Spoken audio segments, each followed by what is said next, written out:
Alam mo ba? May mga bilangguan sa buong mundo na sobrang dami ng inmates na parang maliit na lungsod lang. Ang bilang ng nakakulong sa mga lugar na ito ay talagang nakakashock at nagpapakita kung gaano kalaki ang hamon sa pagpapatakbo ng mga prison systems. Mula sa maximum security prisons hanggang sa mga facilities na sobrang congested at may mga mental health challenges, bawat bilangguan ay may kwento at iba't ibang paraan ng pamamahala. Kaya sa video na ito, malalaman natin ang top 10 pinakamalalaking kulungan base sa inmate population sa buong mundo. Pang-ilan kaya ang ating bansa? Kasama kaya tayo sa listahan? Pero bago yan, huwag kalimutang mag-like, comment at subscribe for more contents like this. Let's get started. Top 10. Metro West Detention Center in Miami, Florida, USA. Ang Metro West Detention Center ang pinakamalaking jail sa Florida, located sa Miami-Dade County. Kilala ito sa pagiging medium security facility at sa pag-accommodate ng pre-trial detainees, pati na rin ang mga rehabilitation at re-entry programs para sa inmates.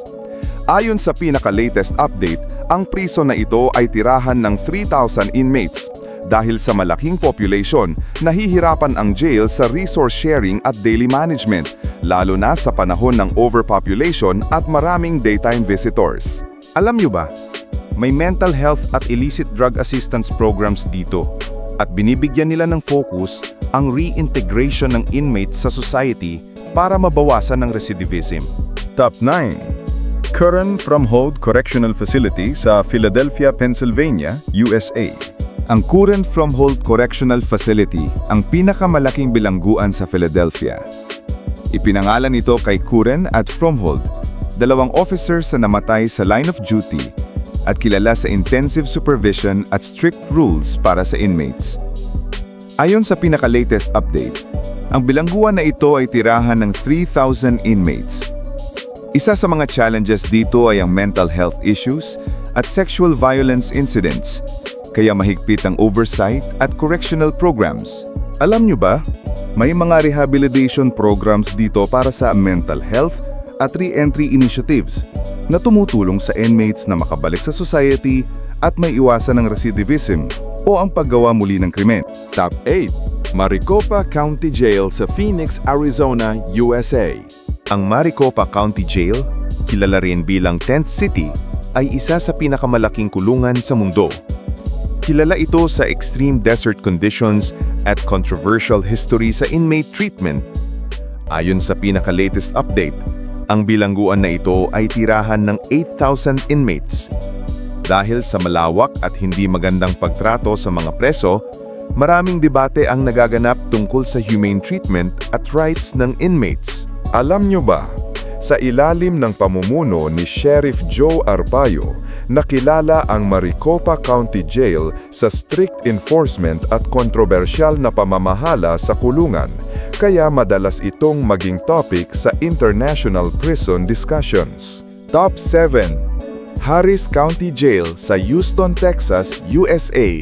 Ang Harris County Jail ay isa sa pinakamalaking bilangguan sa Texas at kilala sa malaking populasyon ng inmates na may mental health at drug dependency issues. May high re-entry population at therapeutic programs din dito. Ayon sa pinaka-latest update, ang bilangguan na ito ay may 10,000 inmates. Dahil sa laki ng populasyon, challenging ang pagbubudget ng resources at staff security, kaya pinagtutuunan nila ng pansin ang healthcare at rehab programs. Alam nyo ba, malaking focus nila ang preparasyon ng inmates para sa buhay pagkatapos makalaya, na tumutulong sa pagbawas ng recidivism o paggawa muli ng krimen. Top 6. Rikers Island Jail Complex sa New York, USA. Ang Rikers Island ay isa sa pinaka-infamous na jail complexes sa mundo na pinangangasiwaan ng NYC Department of Corrections. Kilala ito sa sobrang overcrowding, pre-trial detainees at high-risk population. Ayon sa pinaka-latest update, ang kulungan na ito ay may 10,000 inmates. Sobrang sikip, mental health challenges at hindi magandang pagtrato sa mga preso ang ilan sa pinakamalaking issues dito. Alam nyo ba, Kilala ang Rikers sa reputasyon nito bilang tough at severe prison, at maraming advocacy groups ang nagtatrabaho para mapabuti ang conditions ng mga inmates dito. Top 5. Tihar Jail sa New Delhi, India. Ang Tihar Jail ang pinakamalaking bilangguan sa India at isa sa Asia's largest prisons. Kilala ito sa vocational at educational programs na tumutulong sa rehabilitation ng preso at sa pagbabawas ng recidivism. Ayon sa pinaka-latest update, ang kulungan na ito ay may 11,000 inmates. May monitored setting ito na nagpo-promote ng self-improvement at mental health services para sa lahat ng preso. Alam nyo ba? Isa itong high-capacity facility na gumagamit ng skill building at education para tulungan ang inmates na makabalik sa society ng mas maayos. Top 4. Los Angeles County Jail sa Los Angeles, California, USA.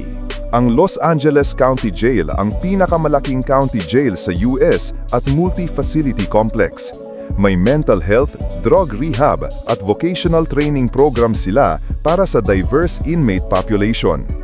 Ayon sa pinaka-latest update, ang bilangguan na ito ay may 12,000 na preso. Overcrowded at hindi magandang pamamahala ang ilan sa pinakamalaking challenges ng bilangguan na ito. Alam nyo ba? Malaking focus nila ang inmate well-being at reintegration sa society, lalo na sa mga may mental health needs at addiction issues. Top 3. Klong Prem Central Prison sa Bangkok, Thailand. Mas kilala bilang Bangkok Hilton, ang Klong Prem Central Prison ay Southeast Asia's largest prison. May high security sections at international prisoners rin dito, kaya istrikto ang pamamahala. Ayon sa pinaka-latest update, ang bilangguan na ito ay may 20,000 na preso. Kakaunti lang ang funding at mental health care, kaya mahirap ang daily operations sa complex na ito. Alam nyo ba? Kilala ang Klong Prem sa sobrang siksikan na selda at sa pinagsama-samang high risk at international na preso, kaya isa ito sa pinakamahigpit na bilangguan sa mundo. Top 2. Silivri Penitentiaries Campus sa Istanbul, Turkey. Ang Silivri Penitentiaries Campus, o ngayon ay mas kilala sa tawag na Marmara Penitentiaries Campus, ang pinakamalaking bilangguan sa Turkey at kilala rin sa dami ng mga politiko na nakabilanggo dito. Isa itong kulungan na may iba't ibang security levels at mahigpit na operasyon.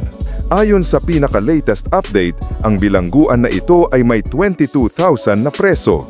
Mahirap ang pamamahala dito dahil sa dami ng politiko na nakakulong at ordinaryong preso. Alam nyo ba? Kontrobersyal ang Silivri dahil sa matinding pagpaparusa sa mga political offenders at naging international topic ito sa human rights advocacy. Top 1. New Bilibid Prison sa Muntinlupa, Philippines. Ang New Bilibid Prison ang pinakamalaking bilangguan sa buong mundo pagdating sa bilang ng mga preso na nakakulong dito. At kilala rin ito sa multi-division layout at sobrang siksikan. May iba't ibang security levels ang divisions nito, mula sa maximum hanggang minimum. Ayon sa pinaka-latest update, ang bilangguan na ito ay may 28,500 na preso. Dahil sa sobrang laki at kulang sa mga security staff, malaking pagsubok ang mga riot, kaguluhan o mga alitan, healthcare at rehabilitation ng mga preso. Ngunit kahit na marami ang kasalukuyang nakakaranas ng mahihirap na kondisyon, may mga programang naglalayong matulungan silang magbago at makapagsimula ulit sa buhay. May mga vocational training, mental health support at educational programs sa loob ng bilangguan na nagbibigay ng second chance sa mga preso na gustong magbagong buhay. Technically, may ibang prison complexes sa ibang bansa tulad ng sa China o India na may mas malaking total population kung pagsasamahin ng iba't ibang facilities sa isang lugar. Pero para sa single main facility na verified ang inmate count, New Bilibid talaga ang pinaka-top sa mundo. Sobrang dami ng preso para sa laki o sukat ng bilangguan. At ayan na nga, ang ating top 10 largest prisons by inmate population sa buong mundo.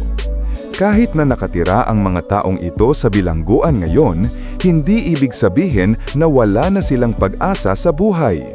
Maraming prison sa mundo ang naglalagay ng focus sa rehabilitation, education, at skills training para matulungan ang inmates na makabalik sa society na handa at mas responsable. Sa huli, ang bawat tao ay may kakayahang magbago at magsimula ulit basta may tamang suporta at oportunidad. Kaya kahit nasa bilangguan man sila ngayon, bukas pa rin ang pinto para sa pagbabago.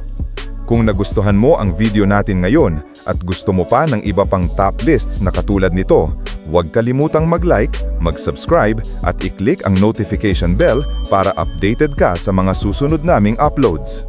At kung may alam ka pang interesting facts o gusto mong i-share ang thoughts mo, comment ka lang sa baba.